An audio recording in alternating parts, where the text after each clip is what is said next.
ये तो वो मजमा वैसे ही होगा जैसे समुद्र का झाग, कि फूंक देगा कोई उड़ जाएगा। और ऐसे मेहनत करके जब जाएंगे तो 20 लोग खड़े होंगे, तो 20 आदमी आपके पुलिस की लाठी की बरसात में भी वो खड़ा रहेगा, भागेगा नहीं। ये उसका फायदा होता है।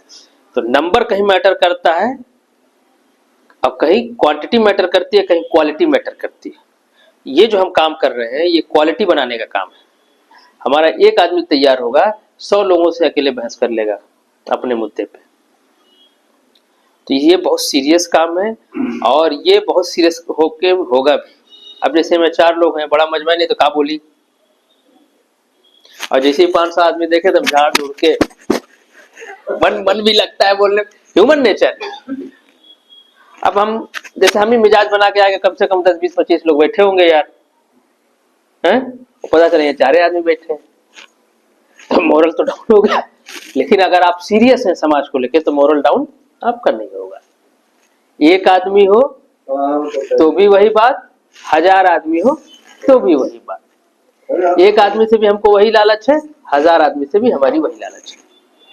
इसलिए मैं इसकी तायद करता हूं कि जो मंथली मीटिंग प्रदेश का रखा है, ये पूर्वांचल का होगा ना, प्रदेश को नहीं, प्रदेश की जो पूर्वांचल है प्रदेश एक ही है आपका, ये प्रदेश एक ही है। हाँ, क्योंकि उत्तर प्रदेश बड़ा प्रदेश है तो इसको जो समेटना जो है मुश्किल होता है।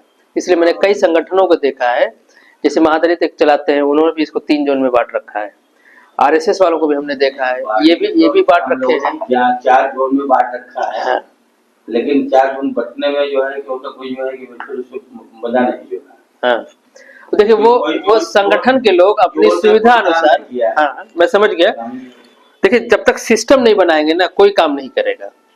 अब आप अपना काम नुकसान करके यहाँ किस लिए आए, क्योंकि आपने एक सिस्टम बनाया कि हम सेकंड सैटरडे को मीटिंग करेंगे, कोई आए चाहे, आप यही बात करके इनको ले भी आए कि अफजल साहब कोई आए चाहे नहीं, हम ही 2 लोग चलेंगे। तो आपने एक उसूल बनाया और उस उसूल पे सीरियस के साथ खड़े, ऐसे ही काम होगा। तो अगर 4 जोन में आपने बांटा है, चारों जोन इस जिम्मेदारी को लेंगे कि हम लोग अपनी मंथली मीटिंग करनी है, तो वो कर लेंगे, कर लें।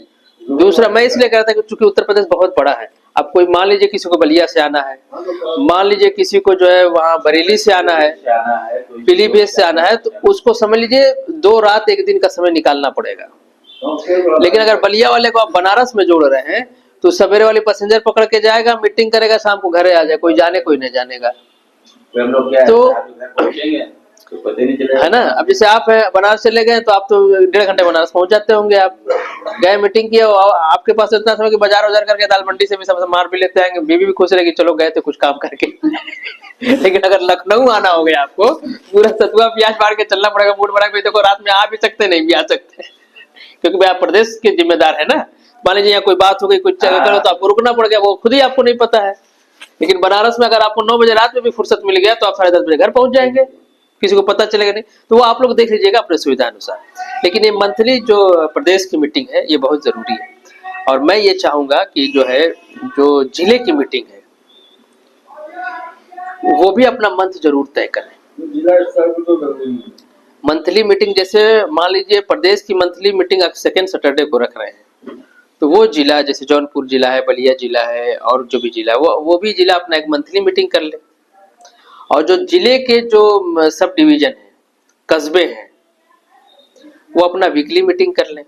तो वीकली मीटिंग करेंगे, जब वीकली मीटिंग करेंगे उनके दिमाग में रहेगा कि भैया अब डिस्ट्रिक्ट हेडक्वार्टर में फलाने दिन मंथली मीटिंग होगी, तो का बताएंगे, प्रोग्रेस तो वही जानी है, नहीं का बताएंगे कि क्या मीटिंग करिए। और मीटिंग करने वालों को आप जिम्मेदारी दीजिए, प्रदेश को जिम्मेदारी दीजिए कि भाई आपकी मंथली मीटिंग में क्या क्या, कितने लोग आए, क्या क्या बातें हुई, क्या आप लोगों ने तय किया। ठीक है, उससे क्या होता है, एक आदमी के अंदर जिम्मेदारी का बोझ आता है। उसमें कोई स्कूल मास्टर नहीं है, ना कोई प्रिंसिपल है, ना आपको डांट पड़े, ना पूछे भाई काहे नहीं करे। भाई आपने कहा था कि हम जा रहे हैं, कम से कम इस महीने में हम कम से कम 5 आदमी तो हम तैयार कर लेंगे। ठीक है, आप कितना तैयार करें तो हम 2 आदमी तैयार करेंगे, आप कितना तैयार करेंगे तो हम 10 आदमी तैयार करें। हर आदमी अपनी बशासत के हिसाब से जिम्मेदारी ले ले कि हम तैयार करने का मतलब 10 आदमी से मिलेंगे, उसको समझाएंगे, संगठन से जोड़ेंगे। अब आप अगली बार आए, हाँ भाई अफजल साहब आप 4 आदमी कहे थे, हाँ साहब कहे तो थे, लेकिन जो है वह या ये था वो दिक्कत था, 2 ही से बात कर पाए। अच्छा ठीक है, अब अगली बार क्या सोच रहे हैं, नहीं इस बार हम 6 करेंगे, पिछली साल का भरपाई पूरी करें, या देखिए हम 2 ही कर पा रहे हैं 2 ही करेंगे, अच्छा ठीक है। बात नंबर की नहीं है, बात है काम करने की। 2 आदमी हम तैयार कर पाए चाहे न कर पाए, 4 आदमी हम तैयार कर पाए चाहे, हम अपने को तैयार जरूर कर लेंगे। ये फायदा हुआ। हम गए क्षेत्र में मेहनत कर रहे हैं कि यार हम कह के आए थे प्रदेश की मीटिंग में कि 4 आदमी को कम से कम संगठन से जोड़ेंगे, नहीं जोड़ पाए यार, अपने पहुंचे जरूर रहेंगे। आप समझ रहे हैं? तो आप मरने नहीं पाएंगे, आपका सिद्धांत, आपका विचार आपके अंदर से मरने नहीं पाएगा। दुनिया है उलझाव की जगह, सबके जिम्मे काम है, सबके बाल बच्चे हैं, दुनिया भर का झमेला है, कोर्ट कचहरी फलाना ठिकाना सब लगा हुआ है, शादी ब्याह सब लगा, किसी को बहन की शादी करनी है, किसी को भाई की शादी करनी है। तो अगर इससे आप सिलसिले से न जुड़े रहेंगे तो ब्रेक हो जाएगा। तो ये अपने आदमी हम सोचे कि हम ये करेंगे, कोई 4 आदमी कह के गया वो 6 आदमी बना लिए, तो उससे जो दूसरा सुनेगा अरे यार वो अफसर भाई 4 आदमी कहेंगे 6 आदमी बता रहे हैं, तो साला जो है तो अंदर से भी एक कंपटीशन की, फ्रेश कंपटीशन की भावना आती है और उससे काम होता है। और उसका सबसे कम फायदा ये है कि हम खड़े रहते हैं। तो ये जो मंथली है या वीकली है या डेली है, हम तो कहते हैं कि हर आदमी को अपने अपने पे ले लेना चाहिए कि हम दिन में 24 घंटे में अपने काम धंधे में से आधा घंटा 10 मिनट समय निकाल के हम पसमानदा विमर्श की बात अपने किसी दोस्त यार मित्र रिश्तेदार से जरूर करेंगे। और जरूर नहीं कि रोज नया आदमी पकड़ो, रोज एक ही आदमी पकड़ो, 30 दिन उसको आप सुना देंगे, किसी दिन तो आपको सुनाने लगेगा, नहीं होता, सुनते सुनते उसका ज्ञान बढ़ जाएगा, पक जाएगा। अच्छा हम लोग कैसे तैयार हुए? जिब्रील इस्लाम आए थे क्या वही लेके, भैया साहब ये देखिए, हमको भी किसी ने कहा सुना होगा। तो जैसे हम तैयार हुए हैं, हम ना उम्मीद क्यों है, सामने वाला भी तैयार हो। एक से एक मौलवी है, एक से एक धार्मिक लोग हैं, एक से एक है कि अगर उनकी पहले की जिंदगी देखेगा तो आप सोचेंगे जरा कभी पसमानदा आंदोलन से जुड़ नहीं सकता है। मैं खुद मैं पक्का तबलीगी जमात का आदमी था, मैं तो अपने एग्जाम्पल देता हूँ लोगों को। मतलब कोई जुमरात हमारा इधर पढ़ाई के जमाने की बात बता रहा हूँ, जब मैं साइंस का स्टूडेंट था, पीएमटी की उस वक्त की बात बता रहा हूँ मैं आपको। तो जब मैं जुड़ सकता हूँ, जब हम सब जुड़ सकते हैं, तो हमारा जो भाई नहीं जुड़ा वो भी जुड़ जाएगा। और जुड़े चाहे ना जुड़े, हम जुड़े रहेंगे, सबका बड़ा फायदा है। तो मैं इसकी तारीफ करता हूँ, इसकी प्रशंसा करता हूँ कि आप लोगों ने एक बहुत अच्छा इनिशिएटिव लिया है। आज 8 लोग 6 लोग दिख रहे हैं, कल को भीड़ बढ़ेगी, और भीड़ बढ़े चाहे ना बढ़े, हमारे पास क्वालिटी पैदा होती चली जाएगी।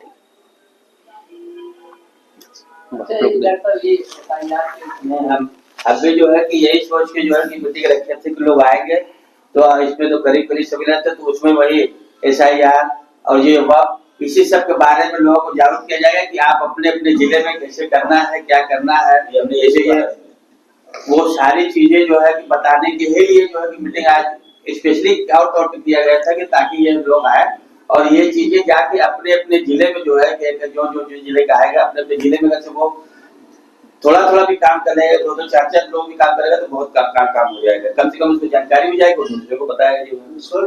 जैसे सभी को देखिए आपको भी लिखना है, फेसबुक और व्हाट्सएप के माध्यम से लिख के भेजा गया है, देखिए इसमें क्या क्या चीजें हैं, क्या क्या प्रोग्राम है, क्या क्या इसमें डॉक्यूमेंट लगना है, सारी चीजें लोगों को बताया जा रहा है।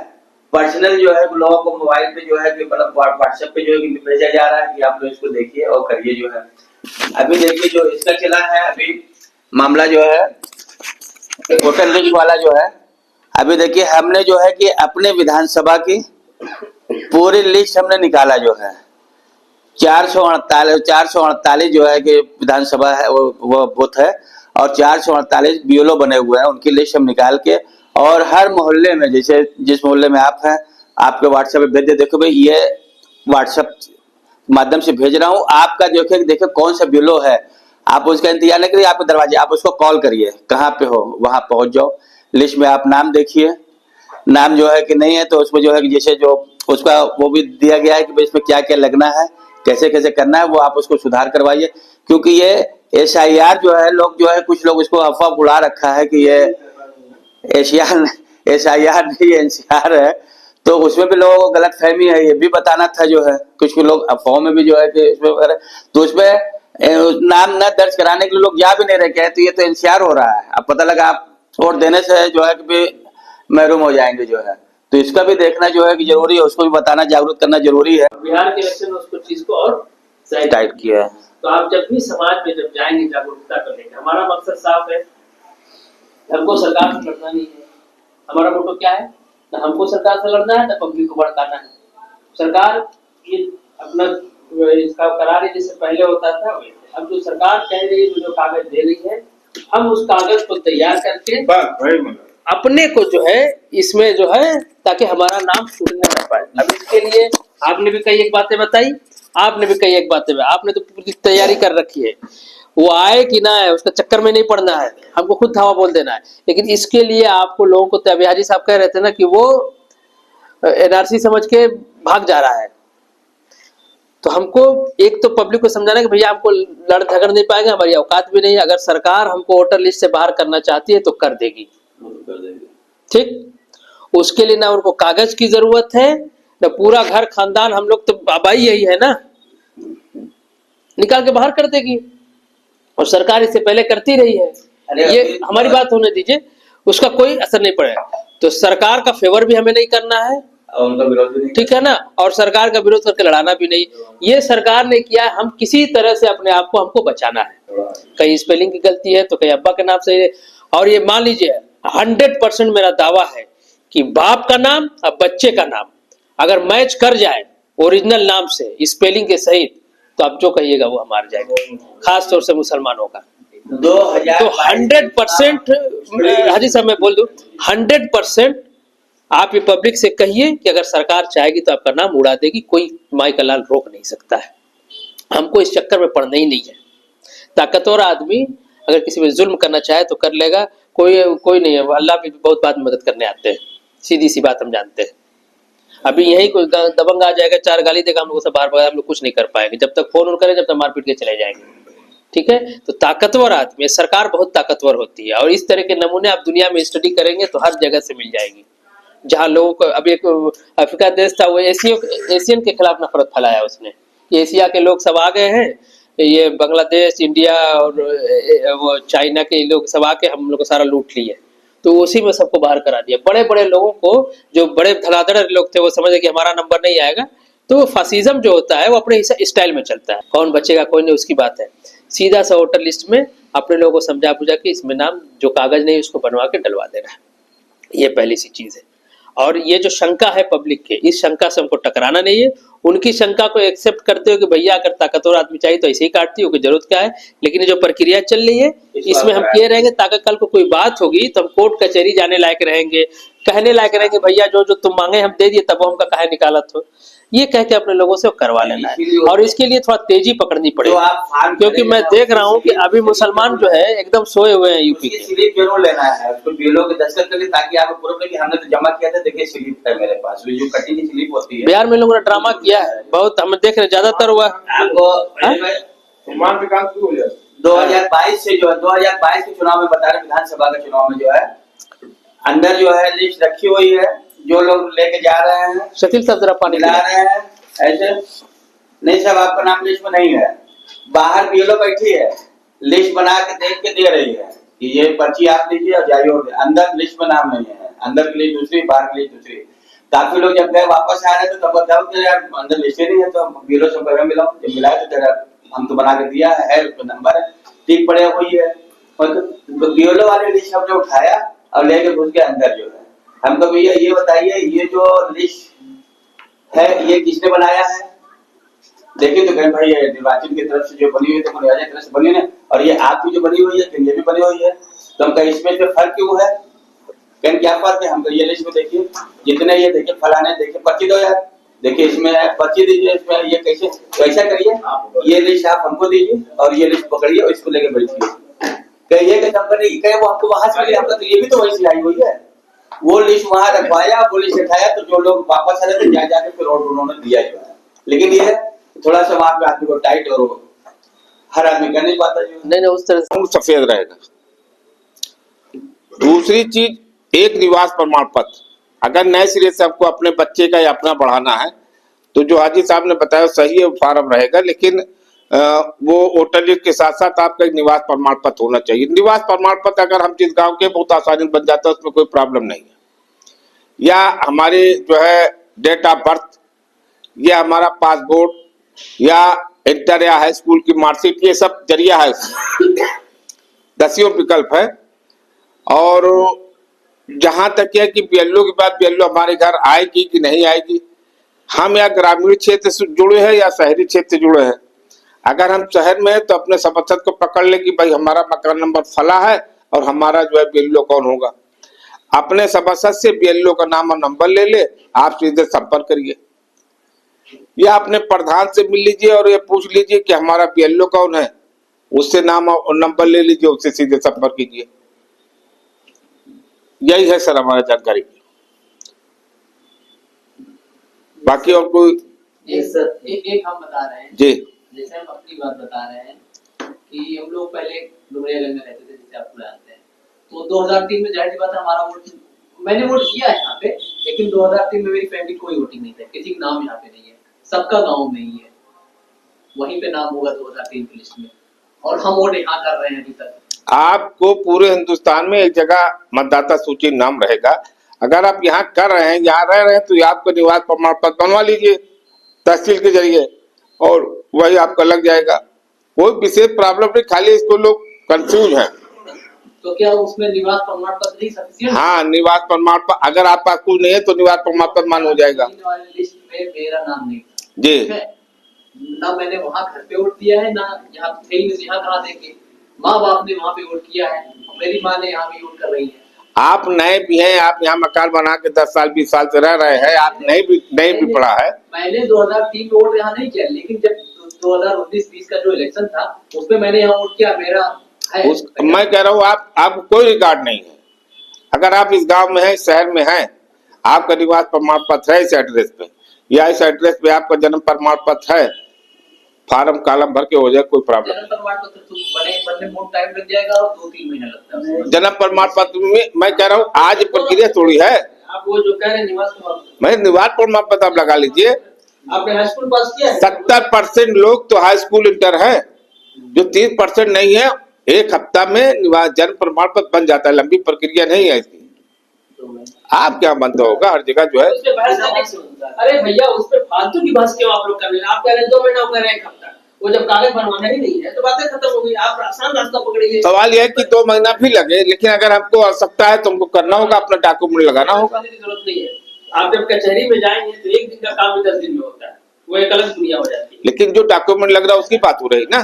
तो आप देखिए कि हमको सहूलत के हिसाब से ये जो डॉक्यूमेंट्स की लिस्ट दी है, इसमें से कौन कौन हमको लगाना है, वो हमारे पास है कि नहीं। हमारे समझ में सबसे आसान निवास प्रमाण पत्र। अब वो जैसे आपके पास 2 महीना लगे चाहे 6 महीना लगे, अगर कागज आपके पास नहीं है तो आपको कागज तैयार करना पड़ेगा। लेकिन सर उसका आपके पास और विकल्प है ना, कोई ऐसी जरूरी नहीं कि वही कागज ही आपको लगाना है, कई विकल्प है। और ये जो इनकी समस्या है, ये देश में जो है पूर्वांचल के रहने वाले में 70% लोगों की ये समस्या है। और जो माइग्रेट करेगा 70% लोग, आप पूरा लखनऊ का जितना आउटस्कर्ट बचा है सब गाजीपुर, बलिया, मऊ, आजमगढ़ के लोग बसे हैं, ठीक है। या किसी का वोटर लिस्ट में नाम नहीं है, समझाते हैं 2003 के वोटर लिस्ट में किसी का नाम नहीं, क्योंकि बिल्कुल आबादी 10-15-12 साल की आबादी। देखिए जिसका जन्म 1 जुलाई 1987 से पहले हुआ हो, उसका नाम 2023 के वोटर लिस्ट में भी हो, तो उसको क्या सबूत के तौर पर देना है, कागज देना है? सबूत के तौर पर सिर्फ 2003 की वोटर लिस्ट की फोटो कॉपी जमा करनी है, कोई और डॉक्यूमेंट नहीं देना है। और जिसका जन्म ये है, जो सरकार से जो निकला है, जिसका जन्म 1 जुलाई 1927 पहले हुआ है, लेकिन उनका नाम 2003 की वोटर लिस्ट में नहीं है, उनको जन्म तिथि और जन्म स्थान साबित करने के लिए नीचे दी गई 11 डॉक्यूमेंट की लिस्ट में से कोई एक डॉक्यूमेंट देना है, जिनका 2023 में नहीं है जो उठा। और जिसका जन्म 1 जुलाई 1987 से 2 दिसंबर 2004 के बीच हुआ है, उनको 2 डॉक्यूमेंट देने हैं। उसमें डॉक्यूमेंट में जो है आपके अपनी जन्म तिथि और जन्म स्थान साबित करने के लिए, जिनका 1 जुलाई 87 से 2 सितंबर के बीच में हुआ है 24 में, उनको जो अपने लिए जन्म तिथि जन्म स्थान साबित करने के लिए माँ या बाप किसी का एक जन्म तिथि और जन्म स्थान साबित करने के लिए। मतलब अगर से आपके पास नहीं है तो आपके अगर से माँ बाप का अगर से जन्म तिथि अगर से है तो वो आप उसको लगा सकते हैं, जन्म स्थान जो है। मतलब आपने आप हाँ, ये आपको अपना देना पड़ेगा। और जिसका जिसका जन्म 2 दिसंबर 24 के बाद हुआ है उनको 3 डॉक्यूमेंट देना है अपने लिए। 23 के बाद 3 के बाद जिसका जन्म 2 दिसंबर 2004 के बाद हुआ है, 2003 के मतलब 2004 के बाद हुआ है, उनको जो है कि 3 डॉक्यूमेंट देना है। उसमें पहला जो है कि जन्म तिथि जन्म स्थान साबित करने के लिए, एक बाप का जन्म तिथि स्थान साबित करने के लिए, और एक माँ का। उनके जो है आपका भी लगेगा, आपका माँ का भी लगेगा, आपके बाप का भी लगेगा जो। और ये डॉक्यूमेंट जो है जो आपको देना है उसमें जैसे जन्म प्रमाण पत्र, पासपोर्ट, जाति प्रमाण पत्र, मूल निवास प्रमाण पत्र, 10वीं या कोई कॉलेज यूनिवर्सिटी के जो है पढ़ाई का सर्टिफिकेट, सरकार द्वारा दी गई जमीन या मकान के कागजात, 1 जुलाई 1987 से पहले सरकार द्वारा जारी की गई कोई भी पहचान पत्र या सर्टिफिकेट, वो आप 1 साल 87 के बीच का होना चाहिए जो है। सरकारी नौकरी का पहचान पत्र, पेंशन का कागज, और वन अधिकार प्रमाण पत्र, राष्ट्रीय नागरिकता रजिस्टर्ड। तो ये तो मतलब वो ना, लेकिन इतने जो बीच में जो है वो तो मिल जाएंगे जो इसमें आसानी से इसमें जो है। और उत्तर प्रदेश किसी भी शहर गांव में 2003 की वोटर लिस्ट डाउनलोड करने के लिए लिंक पे जाएं। देखो उनका जो लिंक दिया, ज्यादा जानकारी के लिए अपने लिए कांटेक्ट करने के लिए वोटर हेल्पलाइन आप डाउनलोड करें, 1950 पर कॉल करके कर सकते हैं, या इसमें एक बार कोड दिया गया है, इस बार कोड पे जो है आप करके वो ले सकते हैं। आधार कार्ड है कि नहीं, आधार कार्ड नहीं दिया। आधार कार्ड ऐड किया है अभी जल्दी ऐड हुआ। हाँ, ऐड हुआ। सुप्रीम कोर्ट ने मतलब 3-4 दिन पहले ऑर्डर दिया है कि आधार कार्ड कॉपी से शामिल। अभी वो होगा जो ये अभी दिया होगा, लेकिन ये जो है ये 28 को जो जारी किया गया है उसका है। जिस तरह से ये जो वोटर लिस्ट जो सब प्रिंट जो हो रही है, एक वोटर प्रिंट हो रही है, जो बिलो आपको देगा जो है। इसमें गलतियां इतनी ज्यादा है, नाम आगे पीछे बहुत है। किसी का इरफान अहमद नाम है तो उसका मोहम्मद इरफान चढ़ा हुआ है। अरे पीएलओ भी सब डूब जाएंगे। वो कितना भी चाहेगी तो आप विडेंट कर देगी, बिल्कुल सही। इसीलिए ठीक है ना। तो जो बड़े बड़े जायदाद है वक्त का है, उससे हमारा कोई लेना देना है भी नहीं, ठीक है ना। तो उसके लिए बहुत लोग हमारी पब्लिक परेशान भी नहीं है। बिल पास होना था, हो गया। अब कुछ लोग मदरसा मस्जिद पसमानदा में जो चला रहे हैं, ठीक, तो उसमें जिनका वक्त में रजिस्टर पहले से है, ठीक है, तो उसका रिन्यू करा ले, जो आप उम्मीद पोर्टल बता रहे हैं। या जिसका नहीं है तो वो बैठ खुद पंचायत कर ले कि उसको वक्त में लाना है कि नहीं लाना है। हमारी राय ये है कि किसी भी मस्जिद मदरसा को वक्फ बोर्ड में नहीं देना चाहिए, क्योंकि वक्फ बोर्ड सरकार का बोर्ड है, वो सरकार की चीज है, मुसलमानों की चीज नहीं है। एक हाजी साहब या तो आप बोलिए हम बोल रहे हैं। देखिए ये बहुत बड़ा भ्रम फैला रखा है अशराफ ने कि वक्फ बोर्ड मदरसा बोर्ड ये सब हम लोगों का है, ये सब सरकार का है, और सरकार चीजों को अपने हिसाब से चलाती है। आज मोदी जी हैं, मोदी जी अपने हिसाब से, कल राहुल गांधी आएंगे वो अपने हिसाब से चलाएंगे। मस्जिद मतलब धार्मिक कामों के लिए उपयोग होता है, कब्रिस्तान होता है, इसको सरकारी चीजों से दूर रखना चाहिए। उसको आप जैसे परवेज हनीफ साहब बताते हैं ट्रस्ट में रजिस्टर करा लीजिए, अगर आपको डर है कि कोई कब्जा कर लेगा। ये अक्सर कब्रिस्तान वगैरह, मस्जिद तो कब्जे में नहीं आती है, क्योंकि मस्जिद 5 वक्त लोग उसमें नमाज पढ़ने जाते हैं, और मस्जिद से हिंदू समाज बहुत सम्मान भी करता है मस्जिद का, सोचता है कि ये देवता है, तो आगे से इसे नमस्ते करके पैर छू के जाता है। कब्रिस्तान में होता है, क्योंकि कब्रिस्तान अगर बरेलियों का कब्रिस्तान है तो मजार वजार रहता है उसमें, लेकिन अगर देवबंदी का कब्रिस्तान है तो कुछ नहीं होता, लड़के क्रिकेट खेलते हैं। तो कब्रिस्तान में इंक्रोचमेंट वगैरह होता है, तो उसका सीधा सा अच्छा है कि ट्रस्ट में जाके या जो भी एक सोसाइटी वगैरह तो उसका रजिस्ट्रेशन करिए। हमारी राय वक्फ बोर्ड से जितना दूर रहेंगे बवाल से उतना ज्यादा ये सरकारी अफसर होता है, ठीक है ना। हाँ, वो बात अलग है कि अशराफ उसमें घुस के अपनी मनमानी चलाता है, लेकिन है वो सरकार का। इस सरकार ने ये किया कि अशराफ की मनमानी पे थोड़ा सा कंट्रोल करने के लिए उसमें बिल में बस इतना ही का फर्क पड़ा है, ठीक। और बीजेपी वालों का जो एंटी मुस्लिम जो एक आइडियोलॉजी है, उसी के तहत ये है कि मियाँ जो है वक्फ बोर्ड, मदरसा बोर्ड फलाना बना के अपना मजा मार रहे हैं, इनको मजा मारने से रोकना है। ठीक, हम लोगों ने जब बताया कि मियाँ सिर्फ मियाँ नहीं, मियाँ में 2 तरह के मियाँ हैं, तो वहां सरकार तक बात की तो उन्होंने कहा कि 2 पसमानदा भी रखेंगे। ये वो जो पसमानदा रखने की बात कर रहे हैं वो इसलिए नहीं कर रहे हैं कि बहुत हमारे वो है, वो इसको लग रहा है कि इसी बहाने शराब बैठेगा, पसमानदा आपस में लड़ेंगे, डिवाइड है ये लोग। ठीक है ना। तो बहरहाल ये सरकार की चीजें हैं, ठीक है। सरकार अपने आज कोई विधायक कल बनाएगी, तो वो जो एक ऑटोनॉमी मुसलमान अशराफ लोग मजा मार रहे थे, मदरसा बोर्ड, वक्फ बोर्ड, अलीगढ़ मुस्लिम यूनिवर्सिटी, जामिया मिल्लिया इस्लामिया, इस जुल्म ढंग से करते हैं। हिंदू हमारे ऊपर ओकेजनली जुल्म करता है, 24 घंटे का जुल्म अशराफ करता है। वो अलीगढ़ में पढ़ने नहीं देगा आपको, मदरसा मस्जिद बोर्ड में घुसने नहीं देगा आपको। हिंदुओं का कोई बोर्ड है मंदिर उंदिर का, तो उसमें आपको मेंबर बना देंगे, सब गाँव में रहते हैं, ये नहीं बनाएंगे। तो सरकार अगर उसको कब्जे में ले रही है तो हमारा ही फायदा, क्योंकि सरकार चाहे बीजेपी की हो चाहे किसी की हो, डेमोक्रेटिक रूप से चुनी हुई, आज ये है कल वो रहेगी। तो गरीब आदमी के हक में वो होता है कि रेलवे अगर पूरी तरह से, रेलवे के प्राइवेटाइजेशन का क्यों विरोध हो रहा है? क्योंकि अगर प्राइवेट हो जाएगा तो गरीब लोग उसमें घुस ही ना पाएंगे। पूर्वांचल एक्सप्रेस बनेगा, गरीब आदमी उसमें गाड़ी नहीं ले जा पाएगा, और आप रोडवेज चलाओगे नहीं उस पे, तो वो जिसके पास गाड़ी है वही पूर्वांचल एक्सप्रेस का चाहे जितना बढ़िया बना, हमसे क्या मतलब, हमको तो नीचे जाना है, सुल्तानपुर जौनपुर टुक पाट करके साला, हमको तो उसी से जाना है, बना करे हीरा मोती। तो ये जो पूरा सरकार का एक वो है, ये शुरू से रहा है, कांग्रेस में भी रहा है कि जो राजा रजवाड़े लोग रहे, जो पर चाहे उधर के चाहे इधर के, उन्हीं के लिए देश है। जो गरीब लोग पहले भी दबे थे, आज भी दबे। लेकिन जो चीजें सरकार के पास रहेगी तो ये गरीब लोगों के हक में ज्यादा रहती, कि बिना टिकट का भी रेलवे में घूम, जौनपुर बनारस पहले बिना टिकटे होता था पैसेंजर से, अब नहीं हो पा रहा है। अब तो प्लेटफॉर्म खरीद लिए सरकार, उसने प्राइवेट कंपनियों ने, ये टाइल्स तोड़ के नया टाइल्स लगा के अब वो पैसा ले रहा है। हम तो इससे लड़ नहीं पाएंगे, हमको इसमें से अपने को बचाव क्या करना है। तो वक्फ के बारे में हमारा ये है कि वक्फ की बहस से अपने को जितना बचा के रखा जाए उतना सही। कोई हमसे पूछे तो जो रिलेवेंट चीजें है वक्फ पे हम लोगों ने बहुत बहस कर लिया है, उसका एक्ट बन चुका है, अब वो लागू हो जाएगा। आज नहीं कल सुप्रीम कोर्ट में जो 2-3 सुप्रीम कोर्ट अगर उसमें से 1-2-3 निकाले तो निकालेगी, और नहीं तो फिर वो एज इट इज लागू हो जाएगा। अब हमको वक्फ पे बहुत ज्यादा इंसिस्ट करने की जरूरत नहीं है, अब वक्फ से हमारा बहुत लेना देना है भी नहीं।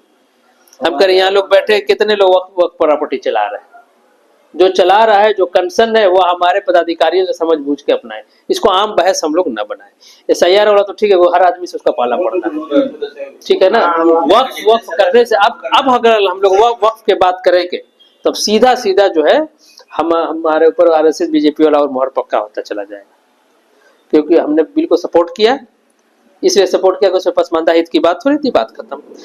पब्लिक ने चाहे जितना हमारे ऊपर RSS BJP का आरोप लगाया करे, हम पब्लिक को ये समझा भी ले गए कि उसमें जो पसमानदा होगा, जो महिला होगी उसमें भी पसमानदा हम घुसा लेंगे, ठीक है ना। यही बात सच भी है, हमारी नीयत भी साफ है, तो बहुत किसी को उखाड़ने, कुछ उखड़ने वाला नहीं है।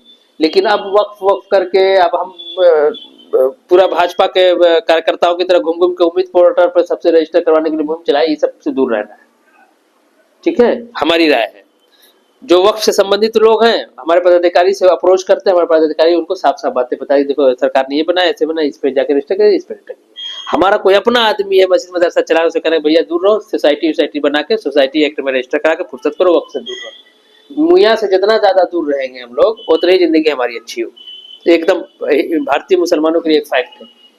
इसलिए देखिए, जो हिंदू इलाकों में जो पसमानदा रहता है वो कुछ पढ़ लिख भी गया, कुछ नौकरी वोकरी कुछ पा गया है, लेकिन जो मुसलमानों के इलाके में रहने वाला, अशराफ के इलाके में, वो आज भी एकदम गुलामे जैन है। तुरंत नारे तक आज भी मोदी को योगी को गाली देते हैं बैठ के, आज की डेट में बता रहा हूँ, जब पैर में गोली मारी जा रही है, आप चले जाइए मुसलमानों के इलाके में, वो खाली अशराफ के चढ़ावे, वही अशराफ लड़का नहीं बोल रहा है, वो नहीं बोल रहा, वो तो कुछ कह ही नहीं रहा, क्योंकि हम गुलाम है ना। हमारा मालिक कहेगा मार दो तो मार देंगे, हमको इससे मतलब नहीं है कि मारेंगे तो हमारा क्या होगा, या मारेंगे तो अच्छा है कि बुरा है। लेकिन जो हिंदुओं के बीच में जो पसमानदा रहता है, उसके लड़के पढ़ने भी गए, थोड़ा सा उसकी सोच भी ठीक ठाक है, तो जो समाज पे एक अशराफ और का प्रभुत्व है वो तो है ही, उससे उसी के लिए तो हम मूवमेंट चला रहे हैं। तो वक्त पे ये हमारी बात थी।